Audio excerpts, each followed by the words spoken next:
Welcome to The Catholic Perspective, a podcast brought to you by rcspirituality.org. Enjoy the episode. We live in a post-Christian culture. As a result, behavior that is considered normal and acceptable by the laws and customs of our society often twists or rejects the good morals and the message of Christ. For example, our culture's regard for life, of the unborn, the sick, the crippled, and the dying, has changed dramatically over the past century.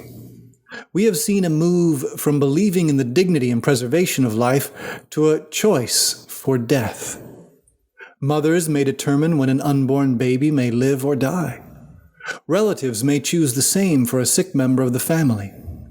So-called rights of individuals allow for the ultimate and irreversible expression of self-determination, suicide. Behind it all is a legal system and government that have decided that death is better than life, all based on legal precedent, fiscal budgets, and expediency. Choice in these cases is presented as a reasonable and even merciful idea. But is it? Or are we dealing with a particular kind of evil? To understand the diabolical nature behind this seemingly reasonable and merciful point of view, let's start with a brief reflection on Blessed Mother Teresa of Calcutta. Mother Teresa of Calcutta had her critics. They accused her of wasting time and making a big deal out of nothing. After all, she and her congregation of nuns specialized in taking care of the poorest of the poor, taking dying people off the street and caring for them as they died. And what good does that do for society? Those people are useless. They're going to die anyway. Why waste so much time and so many resources to feed and care for them and give them a roof over their heads with a bath and a bed? Why not put our energies into taking care of people who are useful for society? So argued the critics while Mother Teresa was alive, and so the critics argue today. There's an assumption underlying that point of view that many don't think about, but we have to call it out, expose it for what it is. Here's the assumption: that human life has no inherent value. We are simply part of an animal-like evolutionary food chain. Our value is ultimately determined by our usefulness, as defined extrinsically by society, or the herd in which we live. And who decides how we define useful? Usually the leaders and influencers of a particular society at a particular time. Sometimes it's an individual, and the idea of usefulness is ever-changing.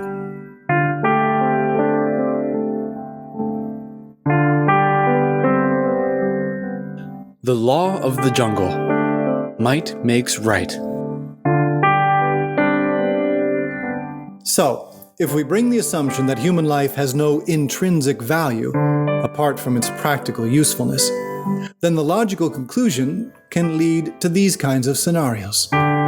People are carted to a factory or industrial complex. Each person is then evaluated by whoever is in charge. The strong, the skilled, the useful are given entry to the workforce, while the old, young, or infirmed are redirected elsewhere. The useful work until they can work no more. The ones who can't work are released, not from service, but from life. Why keep them if there is no hope of usefulness? I'm sure you recognize that I'm describing life and death in Auschwitz or any number of Nazi concentration camps. If human life has no inherent value, no worth beyond its usefulness as a cog in the machine of society, there ought to be nothing wrong with this scenario. And yet, we all sense that there is something wrong with it, something terribly, diabolically wrong. So what's wrong with what happened at Auschwitz?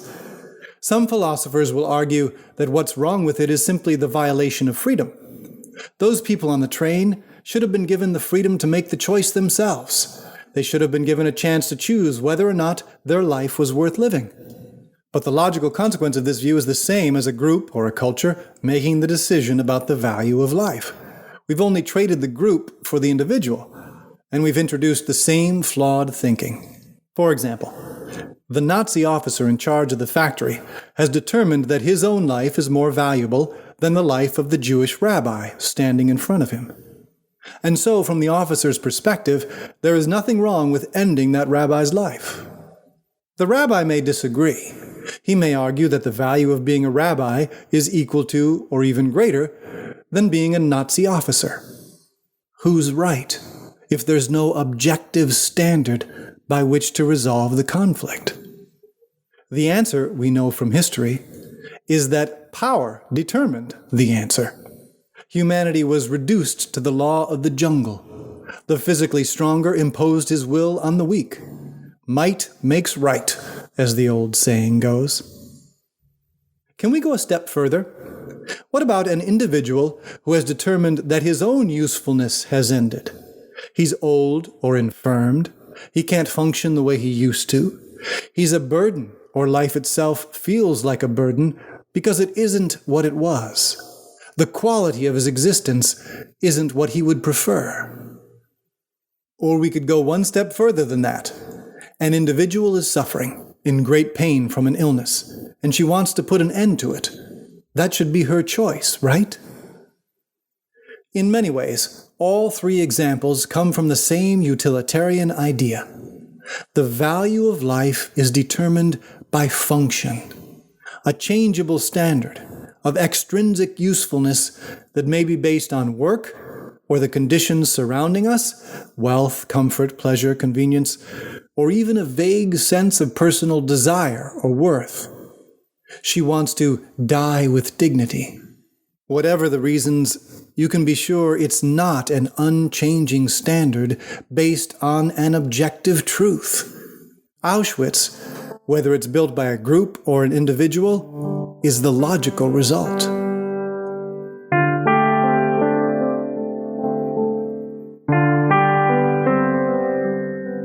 Euthanasia, a modern-day Auschwitz. Practically, the Nazis determined who was useful and who wasn't, who was worthy to live, if only by their genetic makeup, and who wasn't. So it's no surprise that they were the first regime in modern history to legalize euthanasia. Euthanasia is defined as an action or an omission which, of itself or by intention, causes the death of handicapped, sick, or dying persons. The Nazis did exactly that, eliminating the handicapped and other unwanted people from the gene pool in their quest to dominate the world with a master race. It was an evolutionary concept taken to the extreme. The survival of the fittest was necessary. Our culture has added to that policy a form of personal euthanasia, making it legal to kill oneself with the help of a doctor, called assisted suicide, or to kill someone else when life has been deemed useless, a person in a coma, for example. Do I sound too extreme? Modern history has shown us that the Nazis weren't the last to show how the most powerful lawmaker, or whoever has the bigger gun, will arbitrarily win the argument about the value of life and set the standard for whether it continues or ends. In 2002, Holland legalized euthanasia, and some senior citizens began to flee the country. Why? Because senior citizens were being euthanized by doctors or younger family members who had determined that death was the better option over suffering or over the expense of keeping the elderly alive, and decided it was time for them to die with dignity.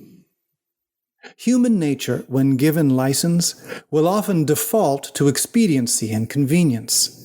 Given the choice between allowing a life that had become inconvenient or expensive to continue, the government, medical profession, and family members opted for death. Many of the elderly who resisted were simply deemed incapable of deciding for themselves. Ironically, their choice was removed by the determination that they couldn't make a good choice, meaning the choice that the others wanted.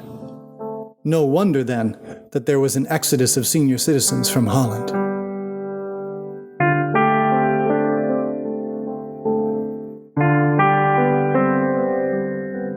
the infinite value of a human life.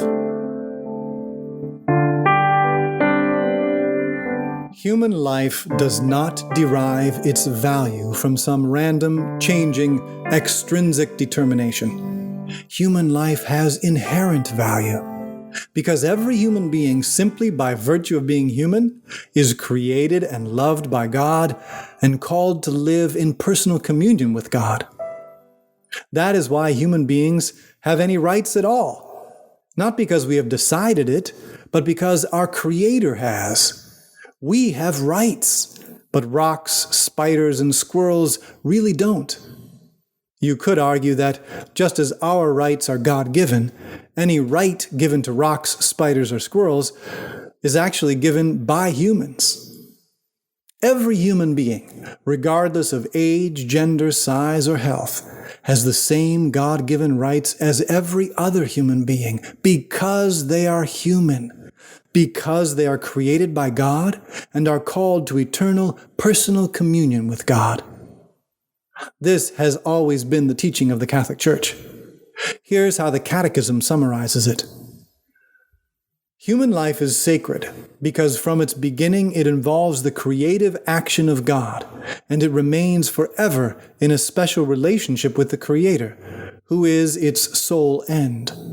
God alone is the Lord of life, from its beginning until its end. No one can, under any circumstance, claim for himself the right directly to destroy an innocent human being. This is why Mother Teresa of Calcutta didn't hesitate to pick up dying street people and bring them into a hospice in order to bathe them and feed them and give them a bed with clean sheets, even though they may have had only a day or two left to live. That's what it means to die with dignity. It means to live with dignity, to respect the inherent dignity of every human life. When horses and pigs get injured or sick and become useless, it is morally acceptable to euthanize them, because they are not created in the image and likeness of God. But we don't treat human beings the way we treat horses and pigs. The meaning and value of human life are not diminished by sickness, old age, or suffering. Because human life is inextricably bound up with God, and not the other way around, personal choice about when life ends is not an option for us. It belongs strictly to God. Assisted suicide, or any kind of suicide, is an act that announces that life is truly about me, my pleasure, or my pain is now greater than God Himself, or He is not present, or He doesn't have the power to help me, or He doesn't care. These are lies that have nothing to do with what God Himself has said. They are the same lies that go back to the Garden of Eden, when Satan persuaded Adam and Eve that they would be gods themselves.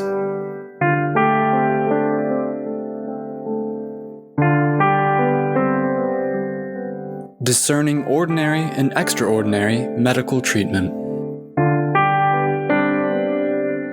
Does that mean we are supposed to resist death at all times, no matter what? The Church, in its God-mandated authority and wisdom, deals with this question realistically. The one thing we can count on in life is that it will come to an end.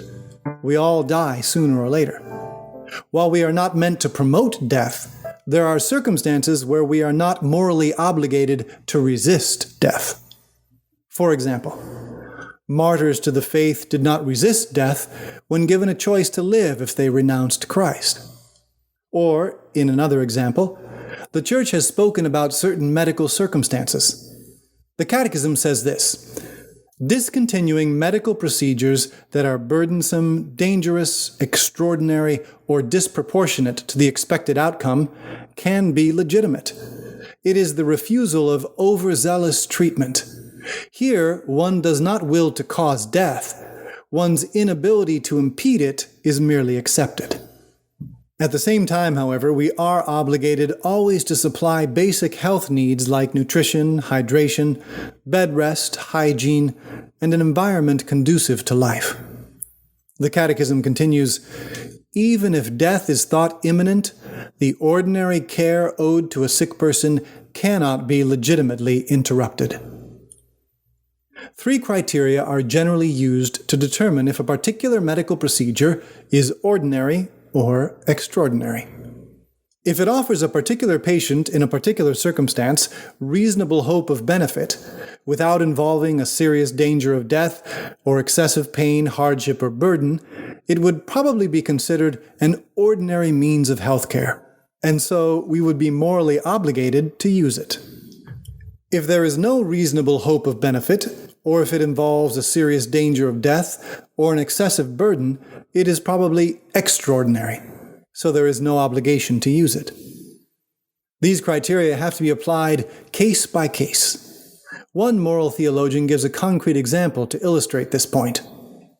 If a normal 16-year-old girl gets pneumonia, treating it aggressively with antibiotics, sulfur drugs, and other tested procedures certainly offers a reasonable hope of benefit, does not involve a serious danger of death, and is not excessively painful or burdensome. But if an 85-year-old man suffering from multiple forms of cancer and kidney failure gets pneumonia, treating it aggressively with antibiotics and sulfur drugs will only aggravate his other ailments, increasing his pain and very likely hastening his death. In his case, that treatment would be extraordinary, and he would not be morally obligated to take it. Sometimes it is not so easy to determine whether a procedure is ordinary or extraordinary in some circumstances. For those cases, we need to consult with trustworthy doctors and church pastors who can help clarify the situation.